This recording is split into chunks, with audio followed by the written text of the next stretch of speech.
Hello everyone, my name is Dhruv Tomar. I am a legal intern at Lexis and Company. So starting with the video today, I am going to here discuss about the reason why farmers have been on roads since so many months, and you must have heard about that some of the farmers from many of the states have come to our borders and they are protesting there. So the root cause of this protest is the farm bills which were introduced last year, that is in 2020. Now our country witnessed three bills which were passed by the parliament, and these were farmers produce and commerce. The second was farmers empowerment and protection, and the third was agreement on price assurance and farmer services bill and essential commodities bill. Now many people questions in the way these bills were introduced. But the main question here is that whether these bills are benefiting farmers from the same or not. Now farmers of Punjab and Haryana have seen the most in large numbers, and they are the most actively participants towards protesting. However, many farmer organizations have different ideologies towards these bill, as they all of them have presented different opinions. So some of the people are in support of these bills and some are totally against this reform.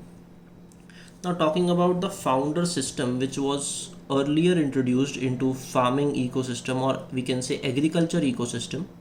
So it is noticed that there was some political influence also involved in the old system. That's why these new bills were introduced. Now, what was the reason behind this? What was the reason behind farmers' protests? Let us discuss the main reasons which are there behind the farmers' protest. Farmers argued that the role of mandis should be reinstituted because it forms an essential part of the agriculture ecosystem. They also said that the mandis and the middlemen are not only a part of economic transaction, but it is beyond that. Now farming and farmers, they argued that the middlemen act as a source of information to them and often allows them to credit. And thirdly, the farmers said that the last way in which these bills were passed by the government has invited immense criticism. Now, as we all know, being in a democratic country, questioning the government for its actions is not wrong. But spreading rumors and myths about the new bills passed or new amendments done can take a long term effects, which can be either good or either bad. So farmers have a right to put their forth the point of view, but some farmers are being misguided about these bills. As we have seen a lot of chaos on this, so I would like to share some misconceptions about this. Now, by misconceptions, I means that I'll be clearing some myths with the reality checks. So let us consider our myth number one. The myth is that the bills are anti-farmer and no protection is offered to the farmers. Whereas the reality to this myth is that the bill will provide more choices to the farmer.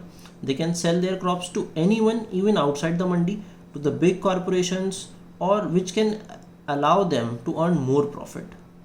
There is now the second myth will be that APMC mandis will end. So the reality to this is that mandi system will be same as it was before. There is no change which is going to be in the mandi system. Now considering the myth number 3, it is that capitalists will acquire farmers' land. The reality to this is that the bill clearly prohibits lease, sale and mortgage of farmers' land. The agreement would be for crops, not for the land. And it is very clearly mentioned that the agreement is only for the crops. Now going forward to myth number 4, it is that advantage to corporate giants and not to the farmers. Now some people believe that it will only give advantage to the corporate people and farmers will be in a great loss. But the reality is that many farmers are already being benefited from the corporate giants. However, some small farmers can benefit from these corporates in terms of technology and equipment with assured profits to the farmers. The chance of the loss to the farmers is really negligible. And the most common and interesting myth is that the bill passed to refrain farmers from getting MSPs, whereas the reality to this is that there is nothing changed regarding MSPs in these bills. Farmers would be entitled to the MSPs and it is just as same as it was before.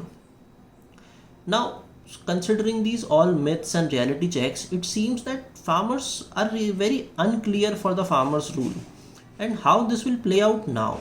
So, what I would like to share with you is that farmers are already selling to corporate giants, but what this bill does, it will provide a national framework.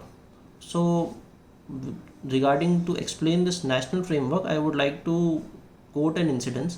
So, if the scenario is that some farmers believe that during the initial years, the corporate giants would offer a good price to them, but after some years, when the things will go in a flow, the role of mandis started to diminish. The corporate giants would also exploit them.